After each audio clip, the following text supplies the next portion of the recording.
Sinabi ng Lord sa kanyang salita, never cease on praying. Ang Tagalog, huwag kang manghihinawa sa pananalangin. And ang tagal kong naririnig yung word of God na yon, never nag-sink in sa isip at puso ko. Why? Until I became a father. Na-realize ko kung ano ang sinasabi ng Panginoon nung ako ay naging tatay. Kasi ako bilang ama, ayokong mawawala ng komunikasyon sa akin yung anak ko. Ganon ko sila kamahal. At palagay ko, ikaw din bilang magulang, ayaw mo na wala kayong communication ng iyong anak. Dahil labis kang masasaktan. Yung pala ang gusto ng Panginoon. Praying is our only way to communicate with Him. Kasi ako, tatay ako, pag nasa bahay ako, umuwi yung anak ko galing school. Kwentuhan tayo saglit, kamusta aral? Ganon ang magulang, correct? Ganon din po ang ating Ama sa langit. He wants to communicate with you. He wants you to tell Him, ano, kamusta ka, anak? Aso, binantayan ka niya maghapon hanggang makauwi ka sa inyo.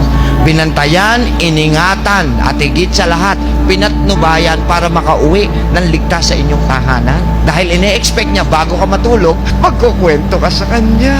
Pero imbis na masaktan at magtampo, Panginoon, naawa pa siya sa iyo. Kawawa naman ang anak ko, pagod na pagod. Hindi na nakipagkwentuhan sa akin sa sobrang pagod. Alam mo ginawa ni Lord? Imbis na magtampo, binantayan ka pa sa pagtulog mo. Sabi niya, huwag kang mag-alala anak, matulog ka na mahimbing, nandito ako sa iyong piling. At ito, tatandaan mo na, bilang gantimpala ng pagmamahal ko sa iyo, ako pa mismo sa umaga ang siyang gigising sa iyo. Siguro naman pag nagising ka, bigla mo akong maaalala. Kaso anong ginawa mo paggising mo? Ang una mong tinignan, cellphone, relo. Naku, late na ako. Nakalimutan na naman ako ng anak ko. Talagang ganon. Busy siya sa trabaho. Sabi, di bale, sigurado ko may lunch break yan.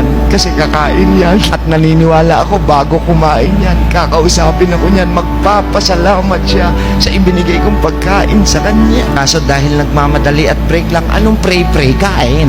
At dahil tapos ka nang kumain, balik ka na sa trabaho. Busy ka na naman, hanggang babiyahe ka, napaka-traffic. Imbis na mag-pray na, tulog. Pag uwi sa bahay, tulog. Tanong, ilang araw nang ganun ginagawa mo? Linggo. Buwan. Taon. Miss na miss ka na ng tatay natin. Sabi niya, talagang hindi na ako naalala ng anak ko. Pero alam niyo, ang hindi, ako si Doc Atoy na to, hindi na yung ama niyo, si Doc Atoy na.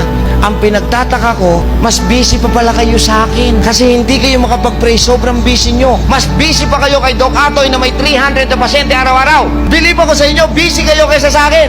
At ito matindi, sa sobrang busy mo, may 2 oras ka para mag-Facebook, may 2 oras ka sa Instagram, may 2 oras ka sa Twitter, pero wala kang 5 minuto para manalangin sa Panginoon. Busy ka! Tatanong ka, ba't ka may sakit ngayon? Busy ka eh! Busy kang sirain ng katawan mo! Wake up call? Shhh! Namimiss ka lang ni Lord. Sabi siguro, talagang hindi na ako mapapansin ng anak ko sa sobrang busy niya. Siguro, pag nagkasakit to, maaalala ako. True enough.